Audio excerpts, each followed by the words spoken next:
कहानी शुरू होती है लंगोटपुर नाम के एक छोटे से गांव से। गांव के किनारे एक टूटी हुई झोपड़ी में अकेला रहता था राइस्टार। बचपन में ही उसके माँ बाप गुजर गए थे, न कोई रिश्तेदार न कोई सहारा, और वक्त के साथ दोस्त भी दूर हो गए थे।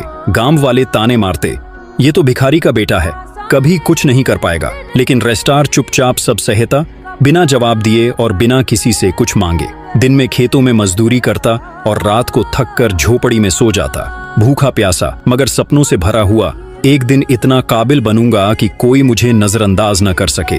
लेकिन हालात तब बदले जब गांव में आया एक अमीर और रहस्यमयी आदमी, ब्लैक डेंजर। उसने गांव के बेरोजगार लड़कों से कहा, मेरे साथ चलो, शहर में काम मिलेगा, पैसा मिलेगा और जिंदगी बदल जाएगी। सारे लड़के तैयार हो गए और राइस्टार ने भी सोचा, शायद अब मेरी बारी है। अगली सुबह वह भी उनके साथ निकल पड़ा, दिल में उम्मीद, आंखों में चमक। लेकिन शहर पहुंचकर उन्हें एक सुनसान, जंगलों से घिरे गोदाम में ले जाया गया। ना कोई ऑफिस, ना कोई मशीन, सिर्फ लोहे के दरवाजे, सीसीटीवी कैमरे और बंदूकधारी लोग। सच्चाई जल्दी सामने आ गई, ये कोई नौकरी नहीं बल्कि फंसाने का जाल था। लड़कों से जबरदस्ती गैर कानूनी काम करवाए जाने लगे, खाने को सूखी रोटी, पीने को गंदा पानी।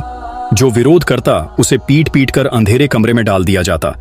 राइस्टार का सहारा था उसका भाई जैसा दोस्त, अजू भाई। दोनों हर रात कहते, एक दिन हम यहाँ से निकलेंगे और ब्लैक डेंजर का खेल खत्म कर देंगे। लेकिन एक रात अजू भाई ने भागने की कोशिश की और सुबह उसका शव मिला, बेरहमी से मारा गया। वो दिन राइस्टार के लिए सबसे बड़ा सदमा था। उसने कसम खाई, अब मैं भागूंगा नहीं, मैं इसे खत्म करूंगा। अगले कुछ हफ्तों तक वह चुपचाप ब्लैक डेंजर की हर हरकत पर नजर रखता रहा।